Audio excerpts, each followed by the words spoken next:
Amen. Sister Stone, come and teach something for us. We appreciate you so much.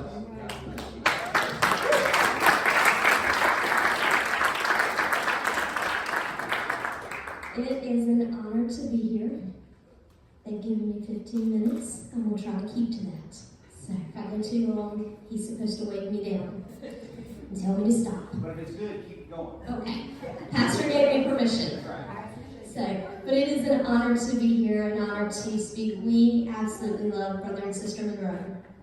We met them several years back standing in line at General Conference to go into a service, and then realized we had mutual friends, and that just began a friendship, and we are so thankful to be here. And so this morning, I just want to share a very quick, abbreviated look at Psalms 23. Psalm 23 is probably the most famous psalm. It is used in a little bit of everything. You see it on baby stuff when you have a nursery. You see it at funerals. It is used throughout all of our life. But sometimes when we are so familiar with something, we really lose the significance of what it really means and what it is really saying. And so I just want to take just a quick look, not as a long, but just a very quick look at what Psalm 23 is saying. And we all know it. Many of us can quote it, or at least quote parts of it. But I'm just going to read it really quickly. The Lord is my shepherd, I shall not want. He maketh me to lie down in green pastures. He leadeth me beside the still waters. He restoreth my soul. He leadeth me in the paths of righteousness for his name's sake. Yea, though I walk through the valley of the shadow of death, I will fear no evil, for thou art with me. Thy rod and thy staff, they comfort me. Thou preparest a table before me in the presence of mine enemies. Thou anointest my head with oil. My cup runneth over. Surely goodness and mercy shall follow me all the days of my life, and I will dwell in the house of the Lord forever. Nestled right between the messianic lament of Psalm 22 and the celebratory King of Glory, Psalm 24, we find Psalms 23, which is a song of God's care. Right between despair and celebration, we read all about how God cares for us and how he keeps us. And in writing Psalm 23, David pulls from his background as a shepherd, but he also pulls from his background as a warrior when he is describing how God cares for us. So as a child, I was very, very literal in everything that I read. So if you said something to me, you better mean it, because I was going to take you literally.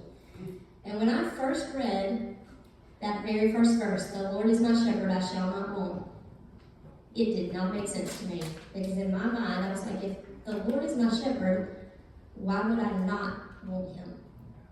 So I had to do a little bit of study. I actually went to my dad and said, help me understand this, because why would I not want the Lord? And he helped me to realize that's not what it was saying. But really it's saying that if the Lord is my shepherd, I have everything that I need. I lack nothing when the Lord is my shepherd. But the key to that is to understand what is a shepherd. Literally, in the literal sense, a shepherd is one who herds and tends and guards sheep. The shepherd is the person who protects, who guides, and who watches over them. And in order for the Lord to be all of those things in our life, we have to let him. We have to say, God, I'm willing to submit to your care, to your guidance, to your protection, to allow you to be my shepherd. He maketh me to lie down in green pastures, and he leadeth me beside the still waters. Philip Keller, who was a shepherd, wrote a book called A Shepherd's Look at Psalm 23, and he says that in order for sheep to lie down, they need 4 things. They have to have freedom from fear, freedom from friction within the flock, freedom from parasites, and freedom from hunger. In order for a sheep to lie down, which is a position of rest, its needs have to be met. And so for the sheep to lie down in green pastures, they need to have freedom from fear. They need to know that their shepherd is near, and they don't have to worry about the danger. It's not that the danger is not out there, But because they're close to the shepherd, they know that they're safe right now. They're safe in that time. They have to have freedom from the friction in the flock. And that jealousy, that envy, that trying to jockey for position comes in the flock. The sheep can't lie down. They can't find rest. There has to be freedom from that. They have to stay close to the shepherd. Because when they're close to the shepherd, they're not worried about jockeying for a position. They're not worried about who got to do this and who got to do that, or why did so-and-so get this, and why am I not in this position? Because they're close to the shepherd. And the shepherd is the one who's protecting them and keeping them. They have to have freedom from parasites. Those little things that attach themselves and then drain the very life out of them. When they're close to the shepherd can see the signs of the parasite, and he can treat it and he can remove it. But if they get too far from the shepherd, that parasite might attach itself and start to drain the life from it long before the shepherd ever gets to see what's going on. We have to be careful about those little things in life that want to get a hold of us, that want to attach themselves, that don't seem like a big deal in the moment. But they start to attach themselves to us, and they start to drain the life from us. We don't feel as close as we used to. But I've got to stay close to the shepherd. So when those come, because it's natural, we're human, at least I am, things are going to rise up in you. But when it comes, when I'm close to the shepherd, he can say, we need to check that. Let's talk about that. Maybe we need to get rid of this. And let the shepherd work in us. And then to lie down, the sheep need freedom from hunger. Sheep feed standing up. So only when they are full do they lay down and find rest. And the shepherd is the one who can lead them to that place where they can be fed, where they can be full. And that is what Jesus does for us. When the Lord is our shepherd, he fills us. Yes. He told us that in Matthew in the Beatitudes, that blessed are they which do hunger and thirst after righteousness, for they shall be filled. It was a promise that if you're hungry and you're close to me, you will be filled. So if I'm never filled, maybe I'm hungering after the wrong things. Maybe I'm searching after things that are not what God has for me. And maybe I've gotten a little bit too far from the shepherd. And the last part of that verse says that he leads them beside the still waters. Sheep in the natural world are afraid of rapidly moving water. So the only time they're going to drink is when they're beside the still water. So when the shepherd leads them to that still water, once again meeting their needs and filling their thirst. Verse 3 says that he restoreth my soul. He leadeth me in the paths of righteousness for his name's sake. And I never really thought much about this verse until I started studying it a little bit. And that word soul in the original Hebrew means life. And that restoreth means to cause to return or to bring back. So when it says he restoreth my soul, he's bringing life back to me. He's giving life. There's a phenomenon that happened with sheep, and I never had heard about it until I started studying this. But if a sheep loses its balance, if it stumbles and it falls, it can fall onto its back, and it's called a cast sheep. That's the term they use for it. You can go look it up. Some of the pictures actually can be amusing if you don't know what is happening. You just see a sheep on its back with its legs up in the air. But it's actually a very dangerous position for the sheep to be in, because a sheep cannot right itself. The way it is made physically, that sheep cannot turn itself back over. And once it is on its back with its legs up in the air, it is a death sentence for that sheep, unless the shepherd comes and turns it back over. Because their center of gravity is off. No matter how hard they struggle, no matter how hard they try, that sheep can never pick itself back up again. It will always stay on its back until it dies. But when the shepherd sees the sheep like that, the shepherd can go to the sheep, turn it back over, and he begins to massage its legs to bring life back into those legs. And so the shepherd is restoring the life of that sheep when it turns it back on its feet. But if the shepherd doesn't find the sheep in time, it will die like that. So the closer the sheep is to the shepherd, the more likely it is to survive. Because the reality is we live in life and life happens. No matter who you are, life happens. You're going to get that phone call. You're going to have that event happen, the accident, whatever it may be. And life is going to knock you off your feet and knock you on your back. And no matter how hard you try, you can't get back up again. And you try and you try and you try everything you have. And you lay there on your back and you're wondering, God, why am I dealing with this? But that's when the shepherd comes. And the shepherd begins to restore life. And the shepherd picks you up and puts you back on your feet again. The background situation may not have changed. The sheep may still be standing on a hill, the hill that caused it to fall, or whatever it was that happened that caused it to fall. But the shepherd has come, and the shepherd is restoring life to that sheep, and it's saying, I've got you. Stay close to me. So the most important thing that a sheep can do is to stay as close to the shepherd as he can, so that when he loses his balance, when life knocks him off his feet, the shepherd is right there saying, I've got you. I'm going to pick you up. I'm going to restore life to you so that you can keep on going to the next step. But it's so, so important to stay close to that shepherd. When you go to verse 4, it says, Yea, though I walk through the valley of the shadow of death, I will fear no evil, for thou art with me. Thy rod and thy staff, they comfort me. And the reality of that is it doesn't say, if I walk through the valley of the shadow of death. It says, though I walk through the valley of the shadow of death. Because once again, life is life. And you can't always bypass the valley. Even though we want to, none of us want to walk there. But we can't bypass it.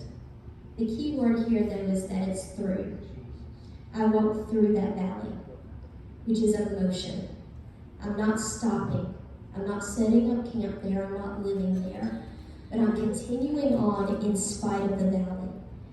And it says that I don't have to fear evil because I know that God is with me.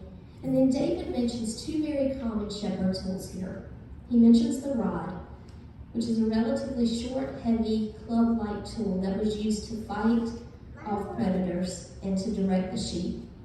So here, when he says, Thy rod and thy staff, they comfort me, that rod is the Lord's strength and protection that was there to keep them. The staff is the thinner, longer, has the crook, what we're used to seeing with shepherds if you do children's Christmas plays and you have them with their little staffs. But the purpose of the staff was to pull stubborn sheep back into the fold. It was used to assert the authority of the shepherd over the sheep and to keep them moving in the right direction. It was meant to help pull them back from harm. So the staff was representative of the Lord's guidance and his loving kindness. So David said that when I'm walking through the valley of the shadow of death, I have the Lord's rod and staff because I know that he's going to protect me, but he's also there to guide me and to correct me as I need it, so that I make sure I continue walking on the right path, that I don't stray from where the Lord wants me. At the very center of that psalm is the phrase, for you are with me. When you go in the original Hebrew language, there are 26 words before that phrase. There are 26 words after that phrase. And this puts this right in the very middle as a reminder that God is with me. His saving presence is the very focal point of this entire psalm. And we see this all throughout Scripture repeated over and over. I am with you. Yes. Don't be afraid. I am with you. I am the Lord your God. That is the focal point We go through, we'll skip down just a little bit, verse 5. Thou anointest my head with oil, my cup runneth over. Thou preparest a table before me in the presence of mine enemy. And I love that image. Because when he talks about thou preparest a table, God, you have provided a place for me to find rest and to find sustenance in the very presence of my enemies. If you talk to soldiers who are out in battle, they don't sit down to eat when the enemy is surrounding them, because that's normally when you're fighting. But David is saying here that in the middle of the fight, in the middle of my enemies, you have provided a safe place for me where I can find rest and where I can get what I need to have the strength to go on to the next step, to go on to the next battle. You have prepared that for me. Not when all the circumstances are right, not when my life is just perfect, everything is lined up, the kids are behaving, all of the bills are paid, the job is going great, then I find rest. David said, no. In the very presence of my enemies, when life is going crazy, you have made a place where I can rest and where I can find strength. And then the very last verse, and I'm finishing with this, surely goodness and mercy shall follow me all of the days of my life, and I will dwell in the house of the Lord forever. And we all love that verse. We sing that verse. We've used it in everything. But I'm a word study girl. I like to look up words. So I looked up that word follow. Because when we hear follow, it seems like a very passive verb. I think of like a little puppy dog following along behind its new owner, or a child pulling a little wagon behind and the wagon's following behind. But that word in the Hebrew actually means to chase or to pursue. And it is often used in talking about pursuing an enemy in battle, to conquer them and to overtake them. So when it says that surely goodness and mercy shall follow me all of the days of my life, really what that's saying is the Lord's goodness and mercy is chasing after you. It wants to overtake you all of the days of your life. That God's goodness is running after me. The question often is, will we let it? Or do we keep trying to get away from the goodness and the mercy of God? Do I want to stay close to the shepherd and allow him to take care of me? Allow him to correct me as needed? Allow him to cover me in his goodness and mercy?